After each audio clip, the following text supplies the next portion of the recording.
Let me just read you the Thursday night events and rolling into Friday morning. While they were eating, Jesus took a loaf of bread, and after blessing it, he broke it, gave it to the disciples, and said, "Take, eat, this is my body." Then Jesus took a cup, and after giving thanks, he gave it to them, saying, "Drink from it, all of you. For this is my blood of the new covenant, which is poured out for many for the forgiveness of sins. I tell you, I will never again drink of this fruit of the vine until that day when I drink it new with you in my Father's kingdom." When they had sung the hymn, they went out to the Mount of Olives. Then Jesus said to them, "You will all become deserters because of me this night, for it is written, I will strike the shepherd, and the sheep of the flock will be scattered. But after I am raised up, I will go ahead of you to Galilee." Peter said to him, "Though all become deserters because of you, I will never desert you." Jesus said to Peter, "Truly I tell you, this very night, before the cock crows, you will deny me 3 times. But Peter said to him, "Even though I must die with you, I will not deny you." And so said all the disciples. I'm going to fast forward, John, if you can take us into 21 verses ahead into verse 57. I'm going to give you the whole story right here. Jesus has been arrested, and he's now on trial in front of first the high priest Caiaphas and then in front of Pontius Pilate. Those who had arrested Jesus took him to Caiaphas the high priest, in whose house the scribes and the elders had gathered. But Peter was following him at a distance, as far as the courtyard of the high priest. And going inside, he sat with the guards in order to see how this would end. Now the chief priests and the whole council were looking for false testimony against Jesus, so that they might put him to death. But they found none, though many false witnesses came forward. At last 2 came forward and said, "This fellow said, I am able to destroy the temple of God and to build it in 3 days." The high priest stood up and said, "Have you no answer? What is it that they testify against you?" But Jesus was silent. Then the high priest said to him, "I put you under oath before the living God. Tell us if you are the Messiah, the Son of God." Jesus said to him, "You have said so, but I tell you, from now on you will see the Son of Man seated at the right hand of power and coming on the clouds of heaven." Then the high priest tore his clothes and said, "He has blasphemed. Why do we still need witnesses? You have now heard his blasphemy. What is your verdict?" And they answered, "He deserves death." Then they spat in his face, struck him, and some slapped him, saying, "Prophesy to us, you Messiah. Who is it that struck you?" Now Peter was sitting outside in the courtyard. A fellow servant girl came to him and said, "You also were with Jesus, the Galilean." But he denied it before all of them, saying, "I do not know what you're talking about." When he went out to the porch, another servant girl saw him, and she said to the bystanders, "This man was with Jesus of Nazareth." Again, he denied it with an oath, "I do not know the man." After a little while, the bystanders came up and said to Peter, "Certainly you are also one of them, for your accent betrays you." Then Peter began to curse, and he swore an oath, "I do not know the man."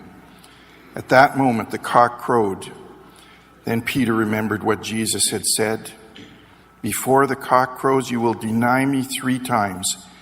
And Peter went out and wept bitterly.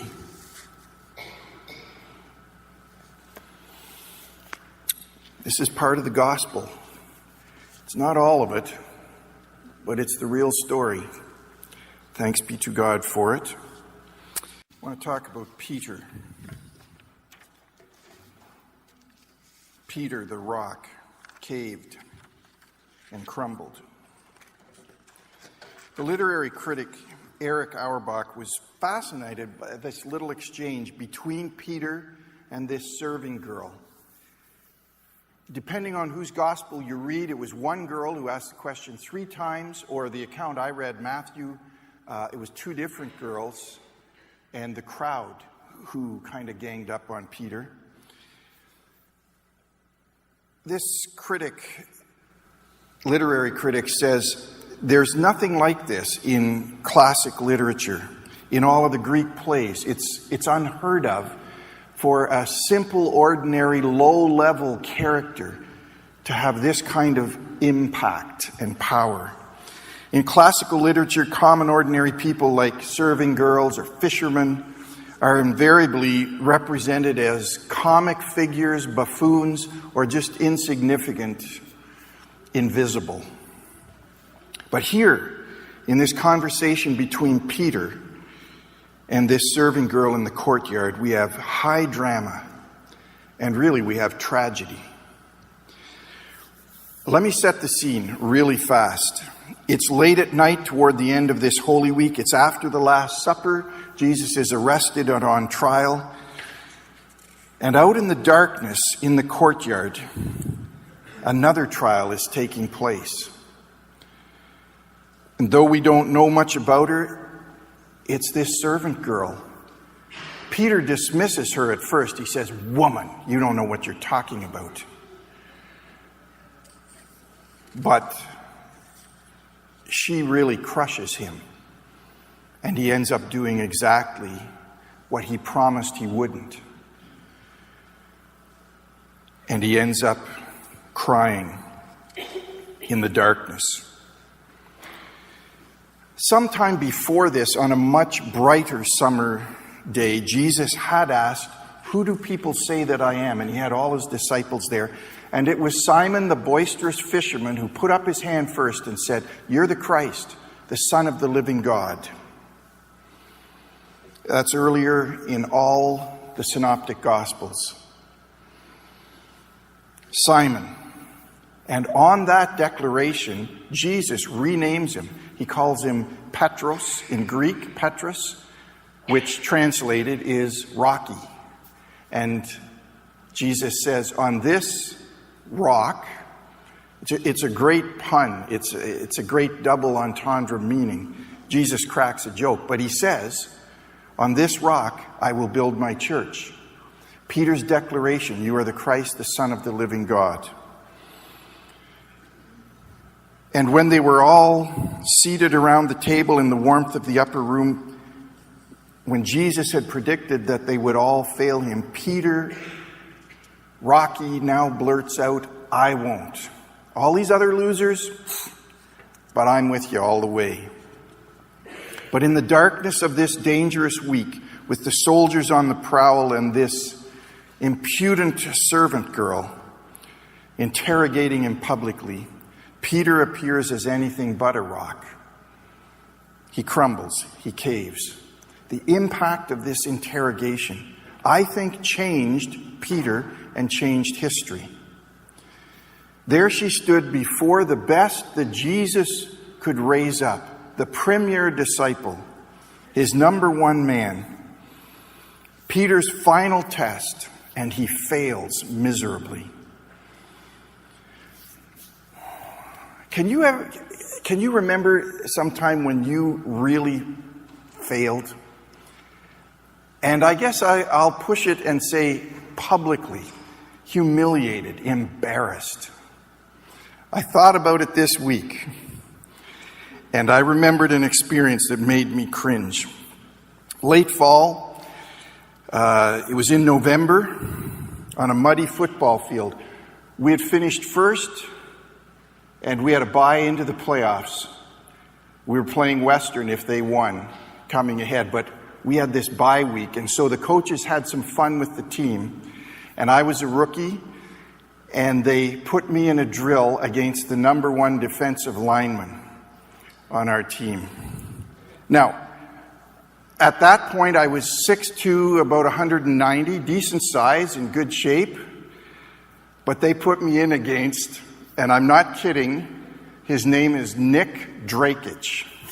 The name alone scares me now. 6'5", 270. Yeah. And he was a power lifter.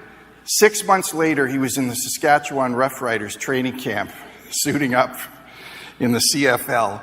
So I'm head to head against this guy. I'm 18. This guy's like 25, and he outweighs me by 75 pounds.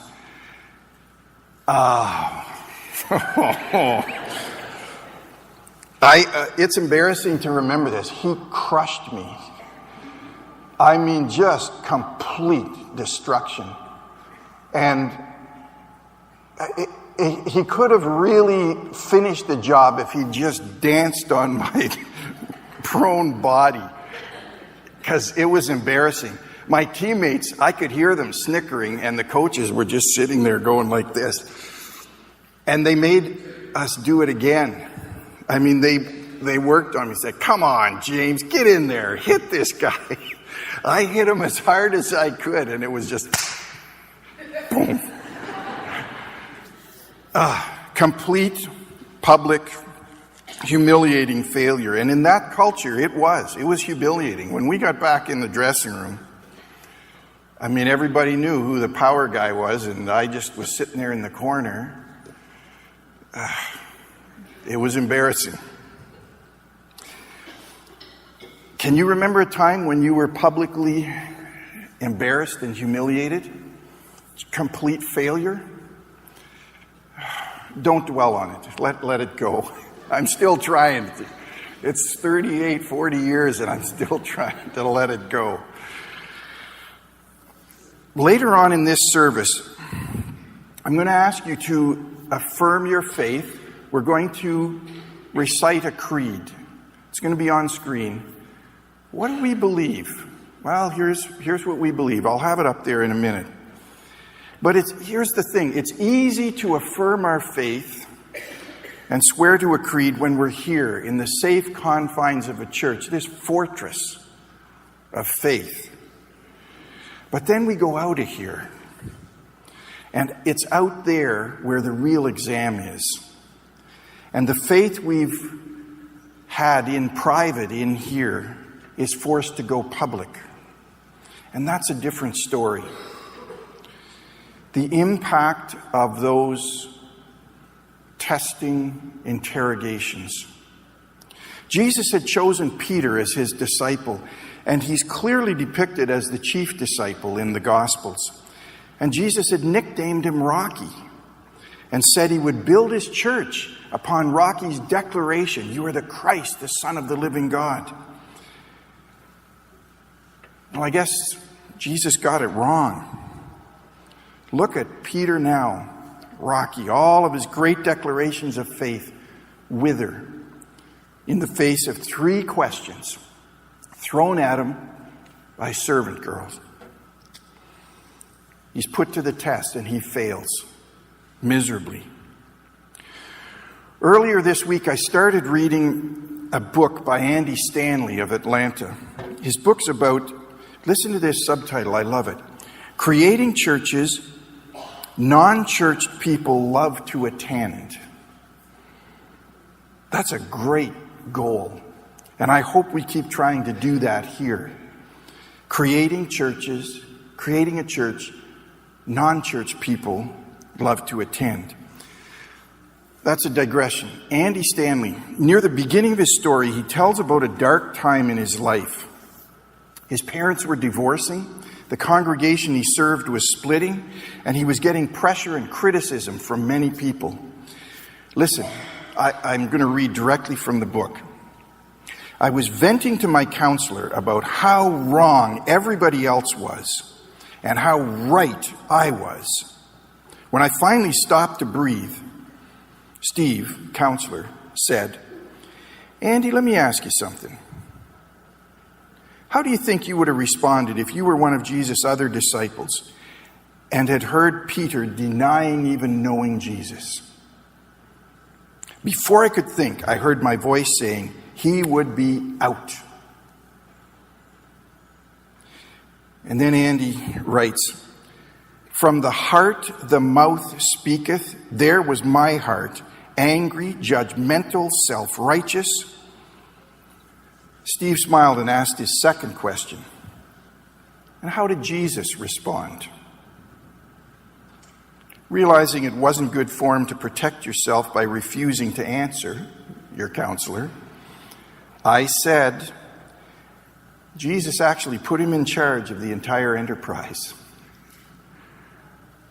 And then Andy Stanley writes, listen, that was a defining moment for me.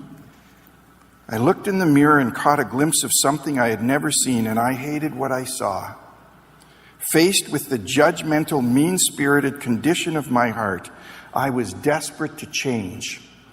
I asked God to strip all of that out of me, and thus began a process that I'm sure continues today.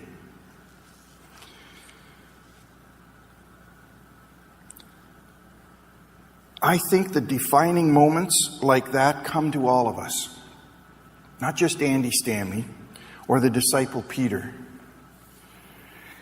This little serving girl gave Peter the opportunity to testify to what he said he believed, to take his faith into a real situation. And Peter flunked. And the world is quite right in judging Jesus by the sort of lives he produces, our lives. The world's not being cruel or accusatory when it asks, aren't you one of Jesus' followers? Weren't you with him? Does it make any difference? I know of an international economist. He grew up in the church, but he grew away from the church. And then he came back to the church, and he became active again. And here's why. He was an international economist. He was on a trip to the Soviet Union, and he was in a conversation with a communist official there. And she asked him, in their discussion, she said to him, "Do you believe in God?" And he said he did. And then she asked, "What difference does it make in your life that you believe in God?" "I don't believe, but if I did, it would probably complicate my life." What difference does God make in your life? And that church-going economist said he could not come up with a single thing in his life that was different because of what he said he believed. He was embarrassed by having no ready answer. It's intriguing how sometimes people who don't know Jesus, who don't have faith, ask the right questions, and they trigger something in our faith. It's intriguing how an event or a person exposes the limits of our spirituality and our faith. Almost to the point where, when we think about it, we're embarrassed at ourselves and at our failure. Let me spin this the other way. Let me put the positive spin on it. Peter failed when he was interrogated. But what happens when someone passes the test? I want you to think about that. Peter blew it, but what if someone actually does follow Jesus? What good things can result when a Christ follower lives out their faith and lives differently? Malcolm Gladwell. Hands up, how many have heard the name? No? Okay, a lot of us. Gladwell, for me, is one of the most influential, I'm not saying really deep, he's not a deep philosopher, but he's one of the most influential thinkers and writers in the English-speaking world right now. You may have read his books or his articles in the New Yorker magazine, or you know some of his theories that have become part of public common knowledge. The Tipping Point was his first major Grand Slam book. Outliers, Blink, more recently David and Goliath. I quoted a little bit of that about 2 months ago, but I want to come back and tell you a little more. Malcolm Gladwell recently wrote about a spiritual reawakening in his life. Now stay with me. I'm still working on Peter in the dark courtyard, but I want to put a positive spin on. What if somebody doesn't fail like Peter did? What if they actually are loyal to Jesus, no matter what? Listen to what Malcolm wrote. I was raised in a Christian home in southwestern Ontario. My parents took time each morning to read the Bible and pray. His father teaches at the University of Waterloo, or maybe just retired. Both my brothers are devout Christians. My sister-in-law is a Mennonite pastor. I've had a different experience, though, from the rest of my family. I was the only one to move away from Canada, and I've been the only one to move away from the church. I stopped attending any kind of religious fellowship. I've often wondered why it happened that way. Why had I wandered off the path taken by the rest of my family? I've always believed in God. I've grasped the logic of Christian faith. What I've had a hard time seeing is God's power. And what he means is God's power to change lives. But then he says, I put that sentence in the past tense because something happened to me when I sat in Wilma Dirkson's garden. And Malcolm goes on to tell of meeting Wilma and Cliff Dirksen, parents of a young girl who was murdered out in Winnipeg.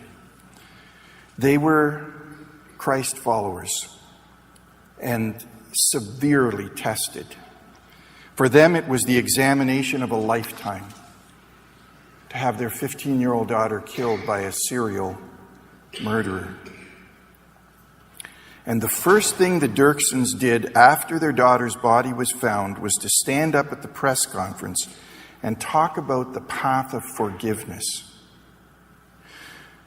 Quote, we would like to know who the person or persons are so we could share, hopefully, a love that seems to be missing in these people's lives. Oh. For Malcolm Gladwell, that reawakened his faith. The way these parents responded to this incredible test, which might have crushed them or turned them away from God, but instead brought out their loyalty to Christ and Christ's ways, and showed in strength and in mercy. All of that inspired and reignited Malcolm and his faith. And he ends his account of this spiritual reawakening with this sentence, I will never be the same. So there's the positive result. Maybe each of us, if we are to follow Jesus, we need a servant girl to challenge us. Because it changed Peter. Jesus had the tests. He was asked 3 times by Satan out in the desert to shift his loyalty away from his heavenly Father. And Jesus passed the test every time. And then he was put in front of Pilate and said, who said, do you not know that I have the power to let you live or die? And Jesus passed that test. He just shrugged, said, you have no power. The only power you have comes from my Father in heaven. But Peter failed. But only for a while.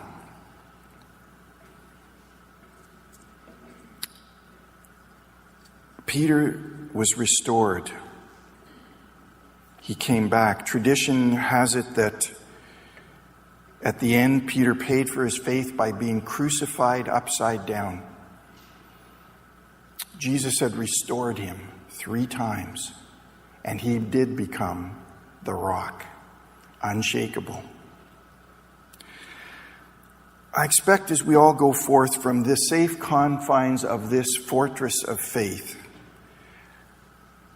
this Holy Week and all the way down the calendar, there's a good chance somewhere, sometime, you'll meet someone like this young woman. And I actually think she's a heroine of the faith because she exposed the vulnerability and brought out the best in Peter when Jesus restored him. One reason we ask you to stand sometimes to repeat the words of the creed and affirm your faith is the hope that if you get enough practice in doing that here in this safe place, you'll be able to do it when you're tested out there in the real world. So I'm going to put on screen, or John is going to put on screen this creed. This is the United Church's new creed. Have a read through silently, and then we're going to say it together.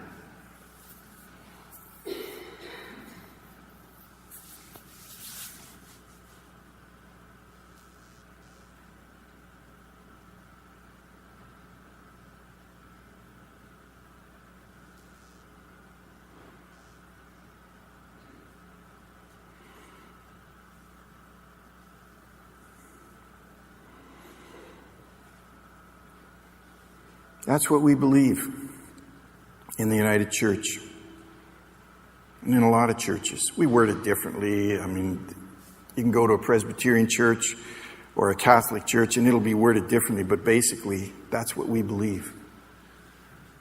The first half says, here's what I agree to. The second half says, here's what I'm going to do about it. I'm going to ask that we stand and just slowly recite this, read this together. Join with me.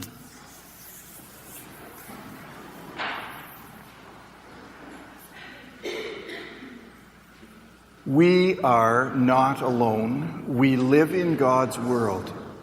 We believe in God, who has created and is creating, who has come in Jesus, the Word made flesh, to reconcile and make new, who works in us and others by the Spirit. We trust in God. We are called to be the church, to celebrate God's presence, to live with respect in creation, to love and serve others, to seek justice and resist evil, to proclaim Jesus, crucified and risen, our judge and our hope, in life, in death, in life beyond death. God is with us. We are not alone. Thanks be to God. Amen.